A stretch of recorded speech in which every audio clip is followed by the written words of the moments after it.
এসব তথ্য সাক্ষ্য প্রমাণ আমাদের সাথে যেমন শেয়ার করা উচিত, ঠিক তেমনি ভারত সরকারের কাছে পাঠিয়ে ইউনূস সরকারের জবাব চাওয়া উচিত যে কি করে ভারত বাংলাদেশের সুশৃঙ্খল বাহিনীর ভেতরে তাদের যোদ্ধা, তাদের নাগরিক, তাদের সেনা সদস্য পাঠিয়ে দিয়ে যারা হিন্দি ভাষায় কথা বলতে বলতে আমাদের 57 জন সেনা কর্মকর্তাকে হত্যা করে ফেললো, সেই জবাব তো ভারতের কাছে ইউনূস সরকারকে চাইতে হবে। এখন ওয়াকারুজ্জামান বা ইউনূসের তো হাত গুটিয়ে বসে থাকলে চলবে না। 2009 সালের ফেব্রুয়ারিতে বিডিআরে যে সামরিক কর্মকর্তাদের হত্যাকাণ্ডের ঘটনা ঘটেছিল, বিডিআর বিদ্রোহের ঘটনা ঘটেছিল, তা নিয়ে তদন্ত কমিশনের রিপোর্টে বিস্ফোরক সব তথ্য দিয়েছেন তদন্ত কমিশনটি। কাজেই এখন ওয়াকারুজ্জামান সেনাপ্রধান হিসেবে এবং সরকার প্রধান হিসেবে ডক্টর মোহাম্মদ ইউনূস কি ব্যবস্থা নেন সেটা দেখবার জন্য আগ্রহের সাথে অপেক্ষা করছে।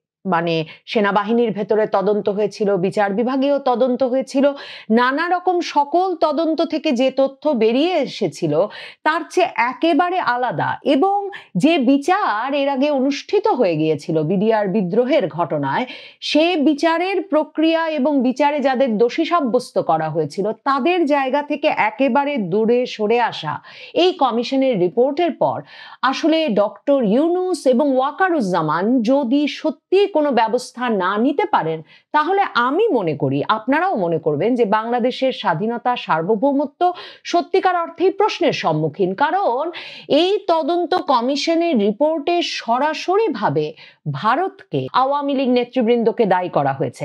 শেখ হাসিনাকে মাস্টারমাইন্ড বলা হয়েছে, তার ইশারায় শেখ ফজলে নূর, তাপস, জাহাঙ্গীর কবির নানক সহ, মির্জা আজম সহ আওয়ামী লীগের অন্যান্য রাজনৈতিক নেতৃবৃন্দ কাজ করেছেন, এমন তথ্য বেরিয়ে এসেছে। এখন 2024-এর আগস্টের পর থেকে ধরুন, যেহেতু সকল ক্ষেত্রেই আওয়ামী লীগকেই দোষী সাব্যস্ত করা হচ্ছে এবং আওয়ামী লীগ সরকার তখন ক্ষমতায়, তো তাদেরকে দোষী সাব্যস্ত করা হবে তাতে যেমন কোনো বিস্ময়ের ব্যাপার ছিল না, এবং আওয়ামী লীগ সরকারকে শায়েস্তা করে ফেলেছে ইউনূস সরকার।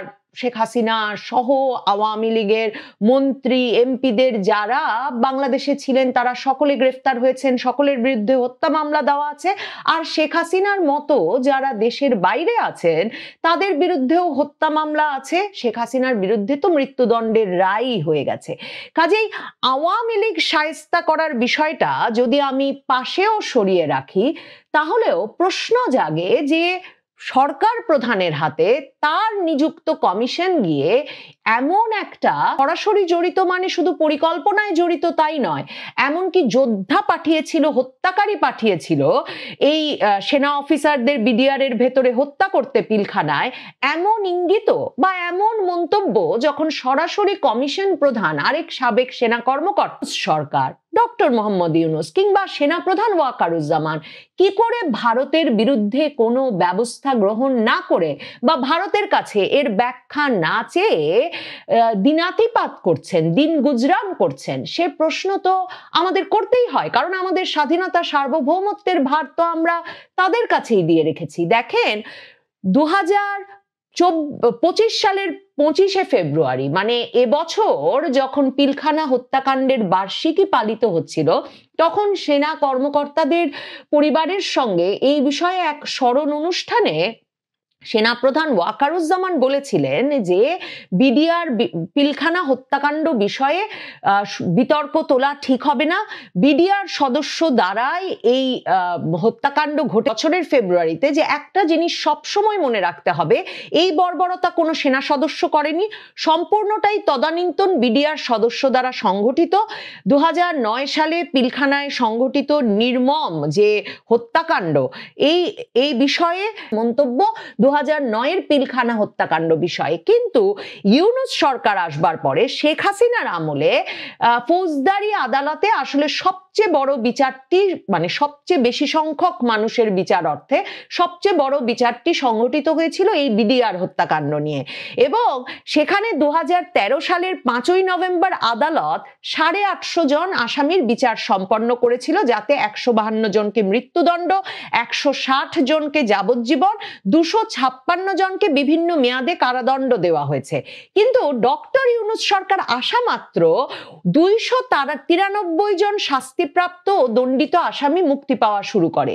হ্যাঁ, এবং এই যে 300-র মতো শাস্তিপ্রাপ্ত ও দণ্ডিত আসামিকে মুক্তি দিয়ে দেওয়া হলো, তার মাধ্যমেই কিন্তু ইউনূস সরকার এই সিদ্ধান্ত জানান দিলেন যে সেনাপ্রধান ওয়াকারুজ্জামান যে বলছেন যে বিডিআর সদস্যদের দ্বারা এই হত্যাকাণ্ড সংগঠিত হয়েছে, কোনো ইফ এবং বাট নাই, বিচারিক প্রক্রিয়াকে সন্দেহের মুখে বা প্রশ্নের মুখে ফেলা ঠিক হবে না। ইউনূস সরকার এসেই সেই প্রশ্নের মুখে ফেলেছে এবং বিডিআর হত্যাকাণ্ড নিয়ে তদন্তের নতুন তদন্ত কমিশন গঠন করেছে মেজর জেনারেল অবসরপ্রাপ্ত আলম ও ফজলুর রহমানের নেতৃত্বে। এখন এই আলম ও ফজলুর রহমানের নেতৃত্বে গঠিত কমিশনটি বলছে যে বিডিআর সদর দপ্তরের নৃশংস হত্যাকাণ্ডের ঘটনায় দলগতভাবে আওয়ামী লীগের তারা সম্পৃক্ততা পেয়েছে এবং পেছনে ছিল ভারত, এবং আওয়ামী লীগের ক্ষমতা দীর্ঘায়িত করতে না সমর্থিত তত্ত্বাবধায়ক সরকার মঈনুল আহমেদ ফখরুদ্দিনের সরকার বাংলাদেশে, এবং এই 6 জানুয়ারি সরকার গঠন করলেন, শেখ হাসিনা প্রধানমন্ত্রী হিসেবে শপথ নিলেন, আর 25শে ফেব্রুয়ারি এই ঘটনা। তো বাংলাদেশের কোন সুশৃঙ্খল বাহিনীর ভেতরে যদি একটি সরকার ক্ষমতায় আসা মাত্র 1.5 মাসের মধ্যে 57 জন কর্মরত কর্মকর্তাকে এবং 57 জন আর্মি অফিসার নিহত হয়েছেন, একজন সেনা সদস্য নিহত হয়েছেন, 2 জন আর্মি অফিসারের বউ মানে স্ত্রী নিহত হয়েছেন, একজন অবসরপ্রাপ্ত আর্মি অফিসার নিহত হয়েছেন, মানে মোট মিলিয়ে কিন্তু 76 জন। তো এমন একটা রক্তক্ষয়ী ঘটনা একটা পার্শ্ববর্তী দেশ যদি ক্ষমতায় আসা দলের সঙ্গে 1.5 মাসের মধ্যে ঘটিয়ে ফেলতে পারে, তাহলে তো বাংলাদেশের বাহিনীগুলোর শৃঙ্খলার ব্যাপারটাও মানে একেবারে খোলনলচে পাল্টে মানে উল্টে পাল্টে দেখা দরকার যে এসব বাহিনীতে আসলে শৃঙ্খলার অবস্থাটা কি। শুধু সেটাই প্রশ্ন নয়, ভারত যদি সরাসরি জড়িত থাকে, এবং কমিশন বলছে বিডিআর বিদ্রোহের সময় 921 জন ভারতীয় নাগরিক বাংলাদেশে এসেছিল, এবং তারা বলছে যে দলবল নিয়ে এখন আশ্রয় নিয়েছে। কমিশন প্রধান মেজর জেনারেল অবসরপ্রাপ্ত আলম ও ফজলুর রহমানের ভারতের সম্পৃক্ততার উদাহরণ হিসেবে, প্রমাণ হিসেবে তিনি এই বাক্যটিও বলেছেন, এবং তিনি বলেছেন যে বিদ্রোহ ঘটানো হয়েছে। এবং শুধু তাই নয়, এই জাতীয় স্বাধীন তদন্ত কমিশনের সভাপতি এই সাবেক সেনা কর্মকর্তা বলেন যে 921 জন যে ভারতীয় বাংলাদেশে এসেছিল সে সময়ে, তাদের মধ্যে 67 জন লোকের কোনো হিসাব মিলছে না, তারা কিভাবে বের হয়েছে সেটা পাওয়া যাচ্ছে না। এই 67 জনকে খুঁজে বের করার জন্য সরকারকে সুপারিশ করেছি, ভারতের কাছে জবাব চাইতে সরকারকে বলেছি। এবং 2024-এর আগস্টের পর থেকে আমরা যে সামাজিক যোগাযোগ মাধ্যমে বিভিন্ন ভিডিওতে দেখছি যে বিভিন্ন আর্মি অফিসারের স্ত্রীরা বা আর্মি অফিসারদের পরিবারের সদস্যরা বলছেন যে সে সময় নাকি পিলখানায় তারা শুধু হিন্দি কথা শুনছিলেন, মানে তাদের ঘরে যারা ঢুকে পড়েছিলেন তাদের মুখেও তারা হিন্দি কথা শুনেছেন। তার মানে তারা বলতে চাইছেন ভারত সে সময় শুধুমাত্র হিন্দিভাষী সেনা সদস্যদেরকে বাংলাদেশে পাঠিয়েছিলেন। তো এর কোনো প্রমাণ পাওয়া গেছে কিনা এই প্রশ্ন করলে পরেও কমিশন প্রধান বলছেন, জানতে চাইলে তিনি বলেন হ্যাঁ আমরা এমন তথ্য পেয়েছি, মানে বিস্ফোরক সব দাবি এবং তথ্য। তাহলে এসব তথ্য সাক্ষ্য প্রমাণ আমাদের সাথে যেমন শেয়ার করা উচিত, ঠিক তেমনি ভারত সরকারের কাছে পাঠিয়ে ইউনূস সরকারের জবাব চাওয়া উচিত যে কি করে ভারত বাংলাদেশের সুশৃঙ্খল বাহিনীর ভেতরে তাদের যোদ্ধা, তাদের নাগরিক, তাদের সেনা সদস্য পাঠিয়ে দিয়ে যারা হিন্দি ভাষায় কথা বলতে বলতে আমাদের 57 জন সেনা কর্মকর্তাকে হত্যা করে ফেললো, সেই জবাব তো ভারতের কাছে ইউনূস সরকারকে চাইতে হবে। এখন ওয়াকারুজ্জামান বা ইউনূসের তো হাত গুটিয়ে বসে থাকলে চলবে না, কারণ দেখেন শুধু যদি এই এপ্রিলের কথা মনে করেন, কাশ্মীরে পেহেলগামে যখন 26 জন বেসামরিক নাগরিক নিহত হলেন ভারতের পেহেলগামে, তখন ভারত যারা সশস্ত্র যে 3 সন্ত্রাসী এসে সেই হত্যাকাণ্ডের ঘটনা ঘটালেন, ভারত তার সঙ্গে পাকিস্তানের সম্পর্ককে পেয়ে পাকিস্তানে যুদ্ধ ঘোষণা করলো এবং পাকিস্তানে অপারেশন সিন্দুর শুরু করলো, এবং এরপর ভারত পাকিস্তানের মধ্যে একটা যুদ্ধের ঘটনা ঘটলো। দেখেন পাকিস্তান এখন আফগানিস্তানে একের পর এক হামলা চালাচ্ছে, কারণ পাকিস্তানের অভিযোগ যে আফগানিস্তানে মদতপুষ্ট তেহরিকি তালেবান সেই গোষ্ঠীটি পাকিস্তানে বিভিন্ন বিস্ফোরণ ঘটাচ্ছে, সন্ত্রাসী হামলা চালাচ্ছে। তাহলে বাংলাদেশে সন্ত্রাসী হামলা নয়, বাংলাদেশে একটা আমাদের বাহিনীর সদর দফতরের ভেতর ঢুকে বাহিনীর শীর্ষ কর্মকর্তাদের আরেক বাহিনীর জওয়ানদের দ্বারা হত্যা করা হলো, এবং তাদের সঙ্গে শক্তি যোগাতে কিনা ভারতীয় বাহিনী ওই বাহিনীর সদর দফতরের ভেতর ঢুকে গেল। এই বিষয়গুলোর তো তদন্ত হওয়া শুধু জরুরি নয়, এই বিষয়গুলোর তো সামরিক জবাব দিতে হবে এখন সেনাপ্রধান ওয়াকারুজ্জামান এবং ডক্টর মোহাম্মদ ইউনূসকে। এবং ডক্টর মোহাম্মদ ইউনূস এই আলম ও ফজলুর রহমানের যখন তদন্ত কমিশনের রিপোর্ট পাচ্ছেন, তখন তিনি বলেছেন যে ইতিহাসের এই ভয়াবহ ঘটনা নিয়ে জাতির অনেক প্রশ্ন ছিল, এই কাজের মধ্য দিয়ে নাকি সব প্রশ্নের অবসান ঘটেছে। তো এই প্রশ্ন তো অবসান ঘটে নাই, ভারতকে উপযুক্ত জবাব দেওয়া ছাড়া মানে আমরা এখন যে নিরাপদ তার কি প্রমাণ? মানে ভারত যে এখন সুশৃঙ্খল বাহিনীর মধ্যে কোনো ঘটনা ঘটাচ্ছে না, এখন যারা ক্ষমতায় তাদের সাথে ষড়যন্ত্র করে আমাদের কর্মকর্তাদের মেরে ফেলার কোনো ব্যবস্থা করছে না, সেগুলো আমরা কি করে বুঝতে পারছি?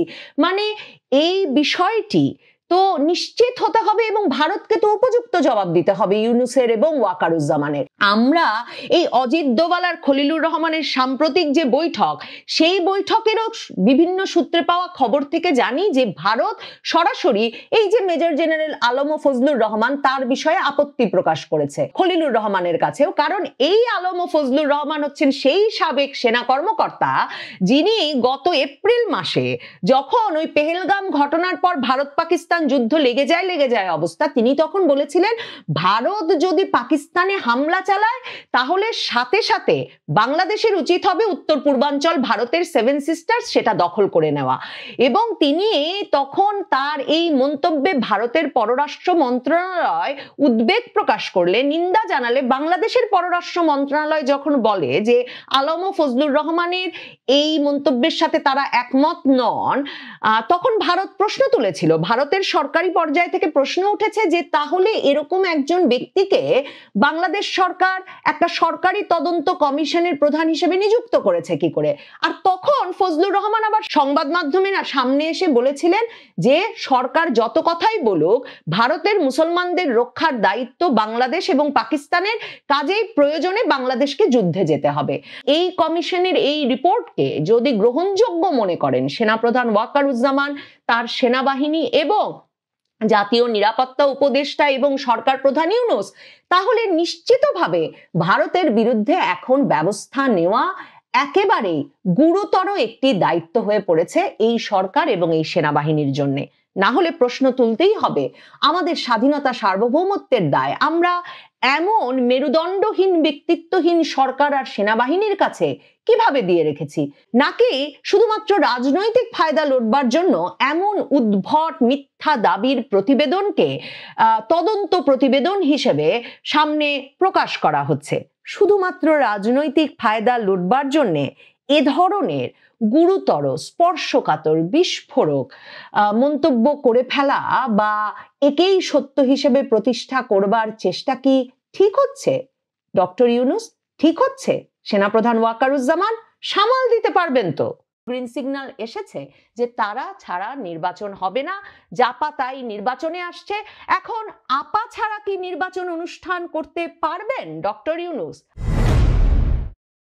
আগস্টের শেষে গণ অধিকার পরিষদ নেতা ভিপি নূর মানে নুরুল হক নূর জাতীয় পার্টি এক্ষুনি নিষিদ্ধ করতে হবে এই দাবি নিয়ে বিরাট মিছিল নিয়ে জাতীয় পার্টির অফিসের দিকে যাওয়ার পর যখন সেনাবাহিনী তাকে বেধড়ক পেটাল, এখন নিষিদ্ধ করতে হবে, এতদিনের মধ্যে নিষিদ্ধ করতে হবে, এত ঘন্টার মধ্যে নিষিদ্ধ করতে হবে, এসব হুঙ্কার তিনি, তার দল, হাসনাত আব্দুল্লাহরা মানে জাতীয় নাগরিক পার্টি এবং তাদের সমমনা দলগুলো, এমনকি জামায়াতে ইসলামী ছাড়বার পরেও যখন ডক্টর ইউনূস কর্ণপাতই করলেন না এবং মানে সরকারের কোনো হেলদোলই দেখা গেল না জাতীয় পার্টিকে নিষিদ্ধ করার বিষয়ে, তখনই বুঝতে বাকি ছিল না যে সরকার মে মাসে আওয়ামী লীগের রাজনৈতিক কার্যক্রম নিষিদ্ধ করার পর থেকে যে ধরনের আন্তর্জাতিক চাপের মুখে আছে, সেই চাপই এখনো তারা হজম করে উঠতে পারে নাই। কাজেই জাতীয় পার্টি কিংবা আওয়ামী লীগের দোসর, ফ্যাসিবাদের দোসর হিসেবে চিহ্নিত অন্য কোনো দলকে আপাতত নিষিদ্ধ করার সাহস, দুঃসাহস ডক্টর ইউনূস সরকার করবেন না। এই দুঃসাহস দেখানো এখন আরো অসম্ভব হয়ে পড়েছে গত কয়েক মাসে, যখন যুক্তরাষ্ট্রের রিপাবলিকান পার্টির অত্যন্ত গুরুত্বপূর্ণ think tank international Republican institute IRI এর প্রতিনিধি দল এসে জাতীয় পার্টির প্রতিনিধিদের সঙ্গে বৈঠক করে কি করে তারা নির্বাচনে অংশ নিতে পারেন এ বিষয়ে আলাপ করেছেন। এ বিষয়টি একেবারে অসম্ভব হয়ে পড়েছে যখন নয়াদিল্লিতে জাতীয় নিরাপত্তা উপদেষ্টা খলিলুর রহমানকে ডেকে ভারতের জাতীয় নিরাপত্তা উপদেষ্টা জানিয়ে দিয়েছেন যে ভারত এবং ভারতের সঙ্গে সঙ্গে যুক্তরাষ্ট্র অত্যন্ত গুরুত্বের সঙ্গে মনে করে যে বাংলাদেশে একটা অংশগ্রহণমূলক নির্বাচন ছাড়া আঞ্চলিক স্থিতিশীলতা অসম্ভব। কাজেই অংশগ্রহণমূলক নির্বাচন নিশ্চিত করতে হবে ইউনূস সরকারকে। এবং অজিত দোভাল সেখানেই থেমে যান না, এরপর যখন আবারও ভারতীয় নিরাপত্তা কর্মকর্তার সঙ্গে মার্কিন উপস্থিতিতে দোহায় ডেকে মধ্যস্থকের উপস্থিতিতে কাতারি মধ্যস্থতার মাধ্যমে খলিলুর রহমানকে আবারও ভারত যুক্তরাষ্ট্র মিলে স্মরণ করায় যে অংশগ্রহণমূলক নির্বাচন ছাড়া ইউনূস সরকারের সামনে পথ নাই, তখন ইউনূস সরকার আরো নড়ে চড়ে বসে এবং বুঝতে পারে যে চাইলেই জাতীয় পার্টিকে নিষিদ্ধ করে দেওয়া এখন অসম্ভব। আর ভাবুন তো, কমনওয়েলথ মহাসচিব কি করে গেলেন। কমনওয়েলথ মহাসচিব বাংলাদেশ সফরে এসে ঢাকায় এসে জাতীয় পার্টির দুটো ভাগ, মানে এই জুলাইয়ে 2025 সালে আবার জাতীয় পার্টি এমন দুর্দিনে দুভাগ হয়ে গেছে, সেই দুভাগকেই ডেকে কমনওয়েলথ মহাসচিব রীতিমতো সাধাসাধি করতে থাকলেন যে কি পরিস্থিতি ইউনূস সরকার সৃষ্টি করতে পারলে তারা নির্বাচনে যেতে পারবে, সেই বিষয়টা যাতে কমনওয়েলথ মহাসচিবকে তুলে ধরেন। আর কমনওয়েলথ মহাসচিব শার্লি বচওয়ে হচ্ছেন তিনি, যিনি কিনা রীতিমতো অনলাইন বৈঠক করে আওয়ামী লীগের সঙ্গেও আলাপ করেছেন যে আওয়ামী লীগ কি হলে নির্বাচনে আসতে পারবেন। এবং সফরের শেষ দিন ডক্টর ইউনূসের সঙ্গে দেখা করে কমনওয়েলথ মহাসচিব পরিষ্কার বলে এসেছেন জাতীয় পার্টির নির্বাচনে আসার ব্যবস্থা তো তাকে করতেই হবে, তাকে শেষ পর্যন্ত আওয়ামী লীগকেও কিভাবে নির্বাচনে নিয়ে এসে অংশগ্রহণমূলক নির্বাচন তিনি নিশ্চিত করতে পারেন সেই ব্যবস্থাটা করতে হবে। কাজেই ডক্টর ইউনূস মহা জ্বালায় আছেন, বিরাট চাপে আছেন। আর ওদিকে জাতীয় পার্টি বুঝে ফেলেছে যে আওয়ামী লীগকে শেষ পর্যন্ত নির্বাচনে আনার উপায় ডক্টর ইউনূস খুঁজে পাবেন কিনা তা নিশ্চিত না হলেও জাতীয় পার্টিকে নির্বাচনে ঠেকানোর সাহস, দুঃসাহস কিছুতেই করবেন না ইউনূস, সেই সাধ্য তার নাই। কাজেই জাতীয় পার্টির দুই অংশই, মানে জাতীয় পার্টি 2025-এর জুলাইয়ে দুভাগ হয়ে গেল।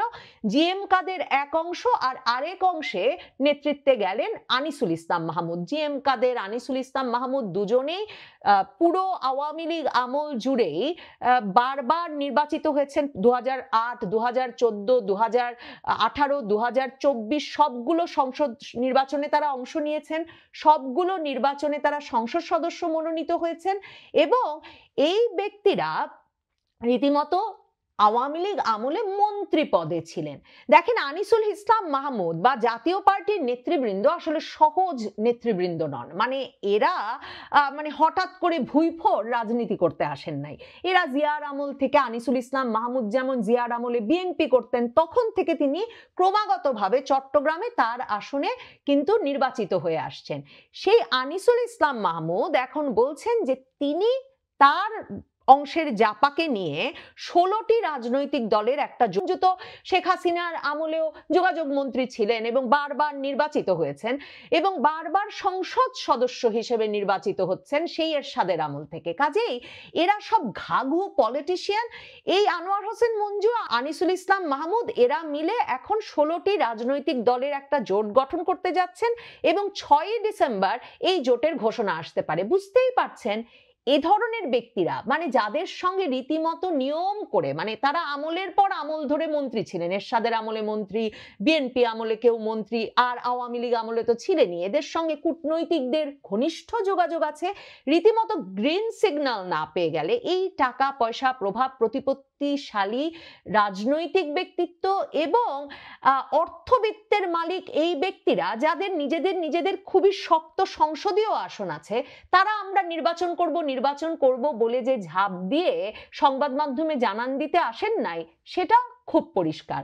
এখন 16টি দলের যে জোট তারা গঠন করতে যাচ্ছেন সে সম্পর্কে আনিসুল ইসলাম মাহমুদ বলেছেন, যিনি কিনা 2024-এর যে নির্বাচন, সেই নির্বাচনেও কিন্তু তিনি সংসদে বিরোধী দলের উপনেতা ছিলেন। তো এই আনিসুল ইসলাম মাহমুদকেও কিন্তু 5ই আগস্ট জাতীয় পার্টির নেতা হিসেবেই সেনাপ্রধান ওয়াকারুজ্জামান সেনা সদরে যে রাজনৈতিক দলগুলোর সঙ্গে মত বিনিময় নিয়ে গেছিলেন, তখনও তিনি জিএম কাদের এবং আনিসুল ইসলাম মাহমুদ দুজনকেই কিন্তু আমন্ত্রণ জানিয়েছিলেন। এই আনিসুল ইসলাম মাহমুদ তিনি এখন বলছেন যে তারা যে 16 দলের রাজনৈতিক জোট গঠন করতে যাচ্ছেন, এই জোট শুধু নির্বাচনী জোট নয়, এই জোট ভবিষ্যৎ রাজনীতিতে ঐক্যবদ্ধভাবে কাজ করতে পারবে। আওয়ামী লীগ নির্বাচনে আসবে কি আসবে না আমরা এখনো জানি না, যদি অংশ নিতে না পারে অন্তত 25% ভোট রয়েছে, এখানে তৃতীয় ধারা তৈরি করার সুযোগ আছে। যারাই ক্ষমতায় আসুক একটা শক্তিশালী বিরোধী দল হওয়ার সুযোগ আছে।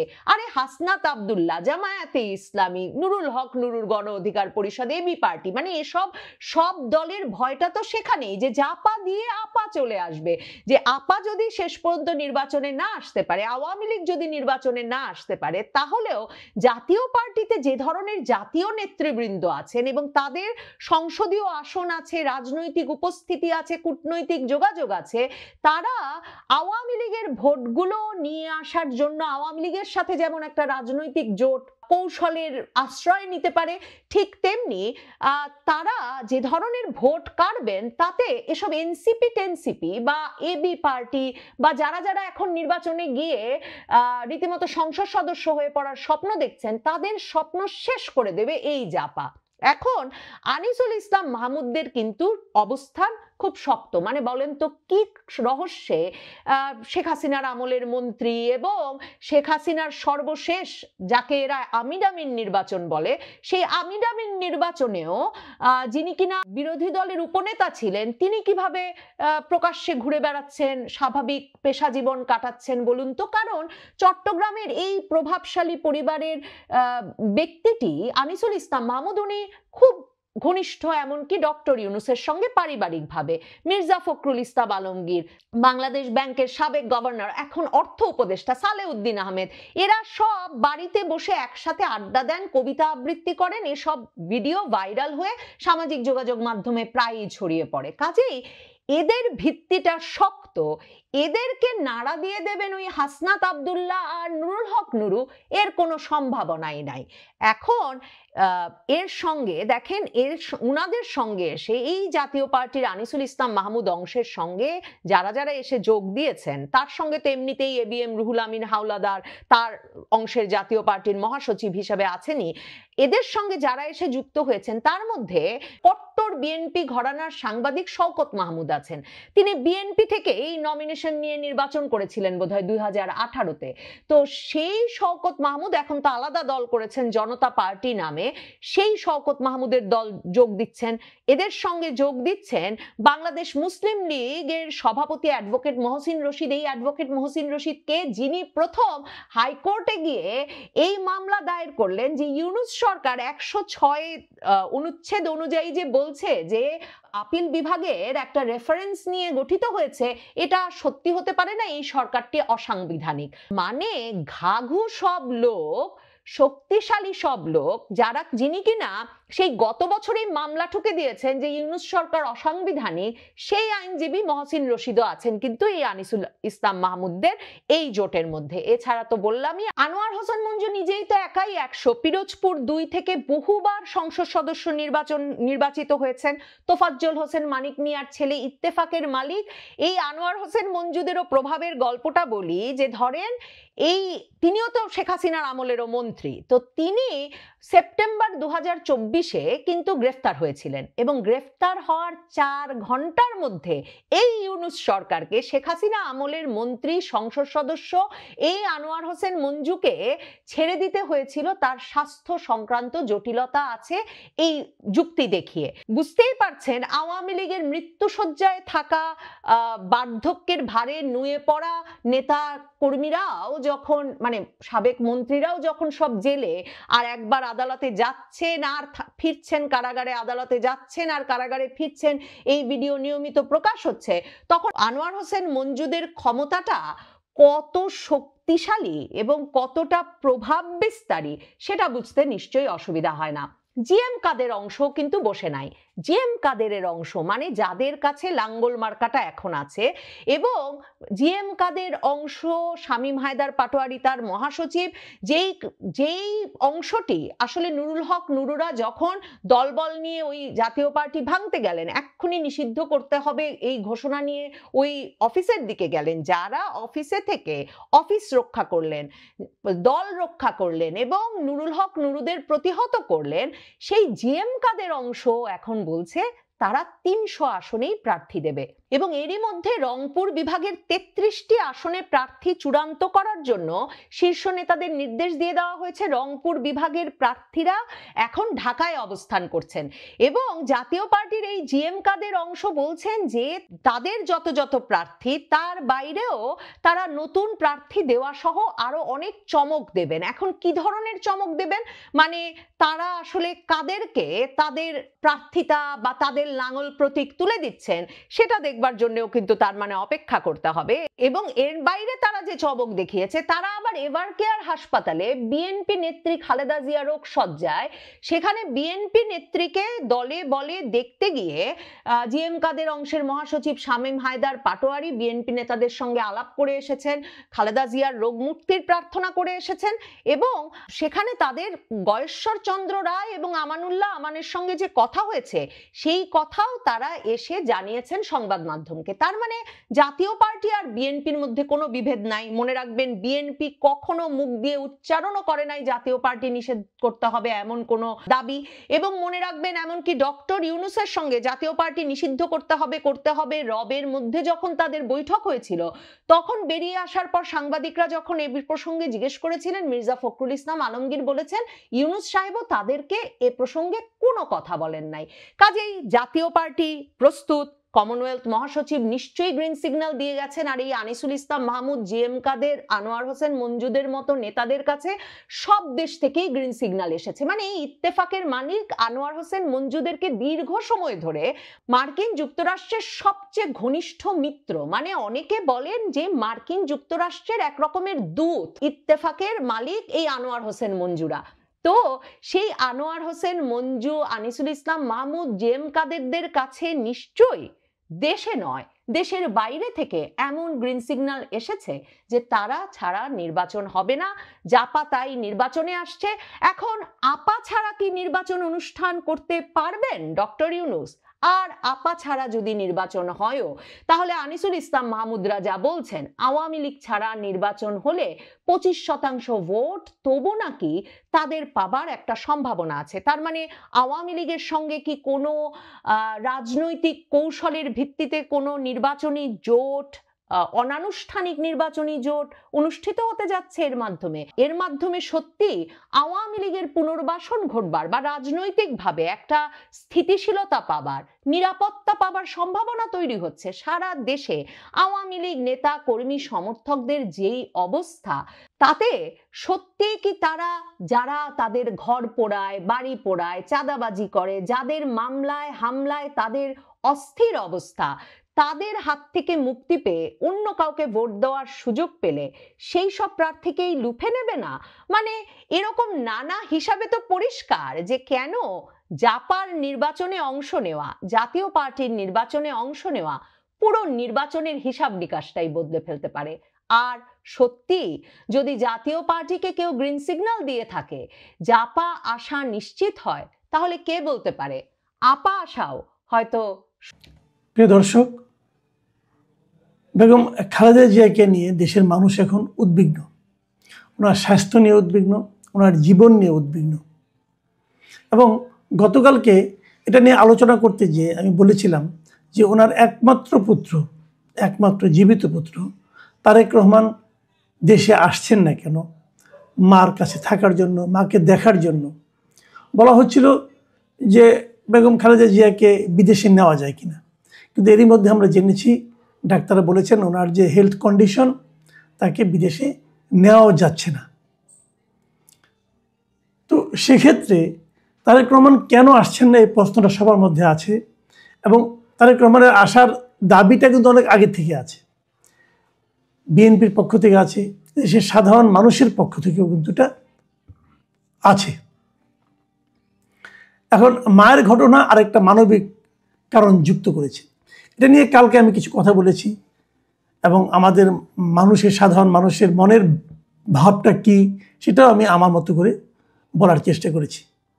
কিন্তু যে কথাটা কালকে আমি বলিনি সেটা হলো, এই তার আসতে না পারা, এর পেছনে কি ডিপ স্টেটের কোনো ভূমিকা আছে? এখন ডিপ স্টেট জিনিসটা কি, এটা নিয়ে আলোচনা কিন্তু হতেই পারে, সে আলোচনায় আমি আসছি। তার আগে আমি একটু বর্তমানের বাস্তবতাটা বলে নিই।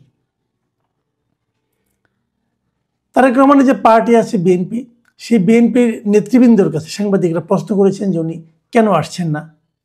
মির্জা ফখরুল ইসলাম আলমগীর, যিনি বিএনপির মহাসচিব, তাকে যখন প্রশ্ন করা হয় তিনি কেবল বলেছিলেন যে তারেক রহমানের ফেসবুক স্ট্যাটাসে সব ব্যাখ্যা আছে, এই বিষয়ে আর কিছু বলার নেই। এখন ফেসবুক স্ট্যাটাস উনি কী বলেছেন আমি আবারও কালকে পড়েছি, আরেকবার নতুন করে বলি।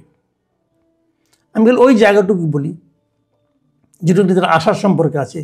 তিনি বলেছেন যে এমন সংকটকালে মায়ের স্নেহ স্পর্শ পাবার তীব্র আকাঙ্ক্ষা যে কোনো সন্তানের মতো আমারও রয়েছে, কিন্তু অন্য আর সকলের মতো এটা বাস্তবায়নের ক্ষেত্রে, এখান থেকে খেয়াল করেন, এটা বাস্তবায়নের ক্ষেত্রে আমার একক সিদ্ধান্ত গ্রহণের সুযোগ অবারিত ও একক নিয়ন্ত্রণাধীন নয়। মানে উনি একাই সিদ্ধান্তটা নিতে পারছেন না, ওনার নিয়ন্ত্রণেও নেই সে সিদ্ধান্ত নেওয়ার ক্ষমতাটা। তারপরে আরও বলেছেন, স্পর্শকাতর এই বিষয়টি বিস্তারিত বর্ণনার অবকাশও সীমিত। মানে বিষয়টা এক নম্বর হলো স্পর্শকাতর, এবং এটা কী ঘটনা এটা নিয়ে বিস্তারিত বর্ণনাও উনি করতে পারছেন না। তারপর উনি বলেছেন, রাজনৈতিক বাস্তবতার এই পরিস্থিতি প্রত্যাশিত পর্যায়ে উপনীত হওয়া মাত্রই স্বদেশ প্রত্যাবর্তনে আমার সুদীর্ঘ উদ্বিগ্ন প্রতীক্ষার অবসান ঘটবে বলেই আমাদের পরিবার আশাবাদী। মানে ওনাদের পরিবার আশাবাদী যে খুব শিগগিরই এটা যদি ঘটে যায়, ওনারা যা চাচ্ছেন, তাহলে উনি যেতে পারবেন। মির্জা ফখরুল ইসলাম আলমগীর এদিকে ইঙ্গিত করেছেন যে ওখানেই সব বলা আছে। তার মানে কি, বেশি কথা অথবা খুলে বলার ইচ্ছা তার দল বিএনপিরও নেই, তারাও খুলে কিছু বলতে চায় না। কেন গোপনীয়তা, কার কাছে গোপন করতে চায়, এবং সেটা কি গোপন করতে গেলে আরো বেশি সন্দেহের জন্ম দেয় না? এই প্রশ্নগুলো কিন্তু আমি কালকে করেছিলাম। তাহলে কি সরকার আসতে দিতে চায় না? সরকার কি বলছে? সরকার গতকালকেই বলেছে, সরকারের এই স্ট্যাটাস নিয়ে তারেক রহমানের এই স্ট্যাটাস প্রকাশিত হওয়ার কিছুক্ষণের মধ্যেই, অল্প কিছুক্ষণ পরে সরকারের প্রেস সেক্রেটারি তিনি বলেছেন যে তারেক রহমানের ফেরার ব্যাপারে সরকারের তরফ থেকে কোনো ধরনের বাধা নিষেধ বা কোনো ধরনের আপত্তি নাই। সরকার স্পষ্ট করেছে নাই। আমি আগেও বলেছিলাম আপনাদেরকে যে গত 15 জুন যখন প্রধান উপদেষ্টার সঙ্গে তারেক রহমানের বৈঠকটা হয়, তখনই আমাদের স্বরাষ্ট্র বিষয়ক উপদেষ্টা জাহাঙ্গীর আলম চৌধুরী বলেছিলেন যে তারেক রহমানের দেশে ফেরার ব্যাপারে তাদের কোনো ধরনের বিধি নিষেধ বা আপত্তি নেই। সরকার কিন্তু দায়টা নিজের কাঁধে আর রাখলেন না। তাহলে দায়টা কার? এবং আজকে আমরা এটাও দেখলাম যে আমাদের পররাষ্ট্র বিষয়ক যিনি উপদেষ্টা আছেন মিস্টার তৌহিদ হোসেন, তিনি কিন্তু বলেছেন যে তারেক রহমান যদি আজকে আসতে চান, তাকে একদিনের মধ্যে ট্রাভেল পাস দিয়ে দেওয়া হবে। মানে উনি যদি আজকে সিদ্ধান্ত নেন, কালকের মধ্যে ট্রাভেল পাস দেওয়া যাবে এবং উনি পরশুদিন চলে আসতে পারবেন। ট্রাভেল পাস জিনিসটা কি, ওনার তো পাসপোর্ট 14 বছর 15 বছর আগে গেছেন, 17 বছর আগে গেছেন, কাজে ওনার তো আসার জন্য একটা পাস লাগবে। সেই পাসটা বাংলাদেশ হাই কমিশন যেটা আছে লন্ডনে, তারাই দিবে ওনাকে, একটা ট্রাভেল পাস দেবে, সে পাস নিয়ে উনি বিমানে করে দেশে আসতে পারবেন। এটা ওয়ান টাইম ট্রাভেল পাস বলে, কোনো ব্যাপার না, আসতে পারবেন। তাহলে আসার ক্ষেত্রে আইনগত কোনো ধরনের জটিলতা নাই। তাহলে জটিলতাটা কোথায়? আমি এই জটিলতাটা একটু ইঙ্গিত দেওয়ার চেষ্টা করি আপনাদেরকে। আমি বলেছি আমি কিন্তু আপনাদের ডিপ স্টেট সম্পর্কে বলবো, তার আগে এগুলো একটু ব্যাখ্যা করে নিই, তাহলে ডিপ স্টেটটা আপনারা ক্লিয়ার হবে। কদিন আগে বিবিসি বাংলাকে একটা সাক্ষাৎকার দিয়েছেন শেখ হাসিনার পুত্র সজীব ওয়াজেদ জয়। সেখানে সজীব ওয়াজেদ জয় কি বলেছেন? উনি বলেছেন যে বাংলাদেশের বড় দুটি দলের নেতৃত্বে পরিবর্তন আনতে একটি অগণতান্ত্রিক তৎপরতা রয়েছে। দুই দলেরই নেতৃত্বের পরিবর্তনে বিদেশ থেকে একটা খেলা চলছে। দুই দল মানে কি? দুই দল মানে হচ্ছে বিএনপি এবং আওয়ামী লীগ। বিএনপি এবং আওয়ামী লীগ এই দুই দলেরই নেতৃত্বে একটা পরিবর্তনের জন্য একটা খেলা চলছে এবং জয়ের বিবেচনায় সেটা বিদেশ থেকে চলছে। দেখুন, এই সমস্ত কথার হয়তো আপনারা বলবেন যে এটার ভিত্তি কি, কিসের উপর ভিত্তি করে উনি কথাগুলি বললেন। এখন আমি আপনি হয়তো বুঝতে পারছি না ভিত্তিটা কি, কিন্তু তাদের কাছে তো তথ্য আরও বেশি থাকে। তারা হয়তো কোনো না কোনো ভিত্তির উপর নির্ভর করে এই ধরনের আশঙ্কা করছেন। এই যে আশঙ্কা, এই দৃশ্যমান কোনো ভিত্তি নেই, তারপরও আশঙ্কা করছেন এবং সেই আশঙ্কাকে অনেকে মেনেও নিচ্ছেন। সরকারের কোনো আপত্তি নেই, রাষ্ট্রের কোনো আপত্তি নেই, দৃশ্যমান কোনো ঝামেলাও নেই, তারপরে ঝামেলা একটা থেকে যাচ্ছে। এটা কেন? এটাই হচ্ছে ডিপ স্টেট। আসলে ডিপ স্টেট বিষয়টা কি? আপনি কিন্তু ডিপ স্টেট বলতে খুব বেশি কিছু যে এক্সিস্ট করে, খুব দৃশ্যমান কিছু যে আছে, এটা কিন্তু প্রমাণ করা যাবে না। এটা হলো এমন একটা শক্তি, যা গোপন শক্তি, যে শক্তিটা আড়ালে থেকে কাজ করে, যাকে দেখা যায় না কিন্তু যাকে অগ্রাহ্য করা যায় না। যেমন আমি উদাহরণ দিয়ে বলি আপনাদেরকে। শেখ হাসিনা যখন ছিলেন তখন আমরা আয়নাঘর বলে কথা বলতাম। আয়নাঘর দেখা যেত, তখন দেখা যেত না। কিন্তু আয়নাঘরের ভয়টা কার মধ্যে ছিল না বলেন? সবার মধ্যে কিন্তু আয়নাঘরের ভয়টা ছিল। গুম হতো, পুলিশকে জিজ্ঞাসা করতেন, না আমরা তো নেইনি। র্যাবকে জিজ্ঞাসা করবেন, না তারাও নেয়নি। তাহলে কে নিল? কেউ নেয়নি, কেউ স্বীকার করছে না, কিন্তু লোকটা নেই। এটা কে? কোথায় গেল? এই যে যাওয়াটা, কোন ব্যক্তির তাকে ধরে নিয়ে গেলো সেটা ইম্পর্টেন্ট না, কিন্তু নিয়ে কোথায় রাখলো সেটাও ইম্পর্টেন্ট না, কিন্তু এই যে টোটাল প্রক্রিয়াটা, একজন লোক হঠাৎ করে হাওয়া হয়ে যাচ্ছে, এটাই হচ্ছে ডিপ স্টেটের কাজ। ডিপ স্টেট এই কাজগুলি করে, যে কাজগুলো কোনো জবাবদিহিতা নেই, যে কাজগুলো দৃশ্যমান নয়, অথবা কারা করছে সেটা দৃশ্যমান নয়, অথবা যে করছে সে দৃশ্যমান হলেও সে কেন করছে সেটা দৃশ্যমান নয়, অথবা তাকে কেন করতে হচ্ছে সেটাও দেখা যাচ্ছে না। অনেক সময় একজনকে বলা হলো তুমি আমাকে ধরে নিয়ে আসো, সে হয়তো আইন শৃঙ্খলা রক্ষাকারী বাহিনীর লোক, সে যে ধরে আনলো, কিন্তু সে জানে না সে কেন ধরে আনলো, সে জানে না এটা ধরে আনার মাধ্যমে সে কার পারপাস সার্ভ করলো, কিন্তু সেটা করলো। সে হয়তো বলো আমাকে অমুক আদেশ করেছে, আপনি তার কাছে যাবেন, সে বলো ভাই আমিও যাই না, আমাকে অমুকে আদেশ করেছে। আপনি শেষ পর্যন্ত যে আর কাউকে খুঁজে পাবেন না। এটা ডিপ স্টেট। আমি কতগুলো ঘটনা বলি আপনাদেরকে। যেমন ধরেন, আপনাদের মনে আছে মাঝখানে একবার আমাদের ডেইলি স্টারের সম্পাদক মিস্টার মাহফুজ আনাম, উনি একবার একটা সাক্ষাৎকারে বলেছিলেন, একটা টেলিভিশন এটিএন নিউজের একটা সাক্ষাৎকারে উনি বলেছিলেন যে 1/11 সময় ওই ডিজিএফআই অথবা আর্মি ওখান থেকে পাঠানো কিছু তথ্য দিয়ে ওনারা নিউজ করতেন, এবং এটা ছিল ওনার সাংবাদিক জীবনে একটা বড় ভুল, উনি স্বীকার করেছিলেন।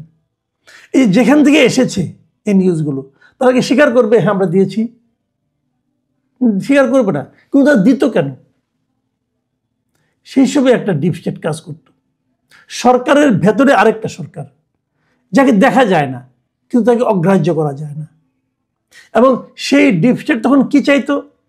সেই ডিপ স্টেট যখন চাইতো যে -2 ফর্মুলা নিয়ে তারা অগ্রসর হয়েছিল, যে দুই দল থাকবে, কিন্তু আওয়ামী লীগের শীর্ষ ব্যক্তিত্ব যিনি ছিলেন তিনি থাকবেন না, বিএনপি যিনি শীর্ষ নেতৃত্ব ছিলেন তিনিও থাকবেন না, খালেদা জিয়া থাকবেন না, শেখ হাসিনা থাকবেন না। বিএনপি এবং আওয়ামী লীগ দুটোই নতুন নেতৃত্বের মাধ্যমে পরিচালিত হবে। আরও যদি আমি সহজ করে বলি, পরিবারতন্ত্র থাকবে না। আমাদের অনেকে আছেন, এই সরকারের মধ্যে অনেক গুরুত্বপূর্ণ ব্যক্তি আছেন যারা নাকি পরিবারতন্ত্রের ঘোর বিরোধী। পরিবারতন্ত্র নাও থাকতে পারে, পরিবারতন্ত্র আমি নিজেও পছন্দ করি না, কিন্তু আমি করি আর না করি তাতে কিছু যায় আসে? এই দেশের মানুষ কি চায় সেটা আপনাকে দেখতে হবে। এখনও দেখবেন একদম গ্রাম পর্যায়ের নির্বাচনে কিন্তু বলা হয় চেয়ারম্যান করা হবে, অমুক বাড়ির ছেলেটা করতে হবে, অথবা অমুকের নাতি অমুকের ছেলে সে প্রেসিডেন্ট ক্যান্ডিডেট হচ্ছে, সে হয়তো চেয়ারম্যান ক্যান্ডিডেট হয়েছে, সে হয়তো কোনো একটা ক্যান্ডিডেট হয়েছে। ওই বাপের পরিচয়ে কিন্তু অনেকে ইলেকশন করে এবং জিতেও যায়। এটা কিন্তু এক ধরনের পরিবারতন্ত্র। পরিবারতন্ত্র আপনাকে খুব সহজে অভ্যাস করা যাবে। ভারতের দিকে তাকিয়ে দেখেন, রাজীব গান্ধী, সোনিয়া গান্ধী এরা কোথেকে আসছে? গান্ধী ফ্যামিলি থেকে তো আসছে না। কিন্তু পরিবারতন্ত্র কিন্তু আছে। কিন্তু আমাদের এই সাবকন্টিনেন্টে পরিবারতন্ত্র অনেকটা প্রভাবশালী, কিন্তু অনেকে মনে করেন যারা নাকি পাশ্চাত্য শিক্ষা শিক্ষিত তারা মনে করেন পরিবারতন্ত্র রাখা চলবে না। সেই জন্যই তখন -2 করা হয়েছিল, এবং -2 কারণে ওটা কিন্তু ডিপ স্টেটের একটা প্ল্যান ছিল, সেই প্ল্যানটা ফেল করেছিল। কেন ফেল করেছিল? ফেল করেছিল এই কারণে যে এই দেশের সাধারণ মানুষ সেটাকে মেনে নেয়নি। তো এখন কি আবার ডিপ স্টেট সেটাই চাচ্ছে, যেটা নাকি জয় বললেন যে একটা -2 ফর্মুলা আবার চলছে নতুনভাবে। আগের বার যে ভুলগুলি তারা করেছিল সেই ভুলগুলিকে শুধরিয়ে তারা আবার নতুনভাবে একটা -2 ফর্মুলা করছে, হতে পারে। এবং ডিপ স্টেট কি তাহলে কি চাচ্ছে? এই যে আওয়ামী লীগ তো এখন নাই, ইলেকশন যদি ইলেকশন হয় আওয়ামী লীগ নাই, এবং যদি ডিপ স্টেট যদি তারেক রহমানের ফেরত আসাটা